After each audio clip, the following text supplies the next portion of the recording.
नमस्कार. आपण पाहत आहात सक्षम महाराष्ट्र न्यूज.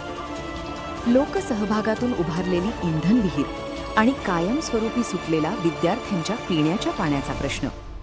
माहूर येथील जिल्हा परिषद केंद्रीय प्राथमिक शाळेतील शालेय व्यवस्थापन समितीने राबविलेल्या या स्तुत्य उपक्रमाचे सर्वत्र कौतुक होत आहे.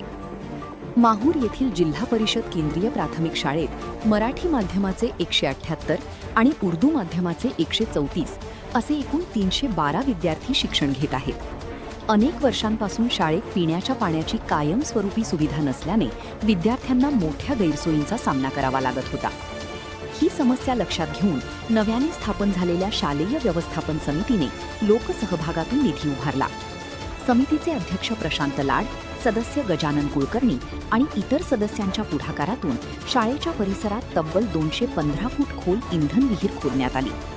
सुमारे 180 फुटांवर मुबलक पाणी लागल्याने विद्यार्थ्यांच्या पिण्याच्या पाण्याचा प्रश्न कायमस्वरूपी मार्गी लागला आहे.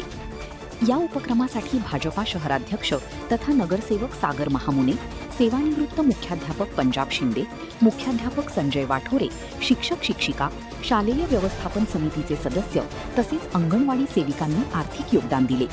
त्यामुळे आता विद्यार्थ्यांना वर्षभर स्वच्छ आणि सुरक्षित पिण्याचे पाणी उपलब्ध होणार आहे. लोकसहभागातून उभा राहिलेला हा आदर्श उपक्रम इतर शाळांसाठीही प्रेरणादायी ठरत आहे. केंद्रीय प्राथमिक शाळेतील विद्यार्थ्यांच्या पिण्याच्या पाण्याचा अनेक वर्षांचा प्रश्न अखेर लोकसहभागातून मार्गी लागला आहे.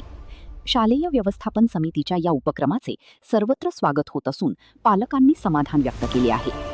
माहूर येथून कॅमेरामनसह संजय वडसकर यांचा हा वृत्तांत.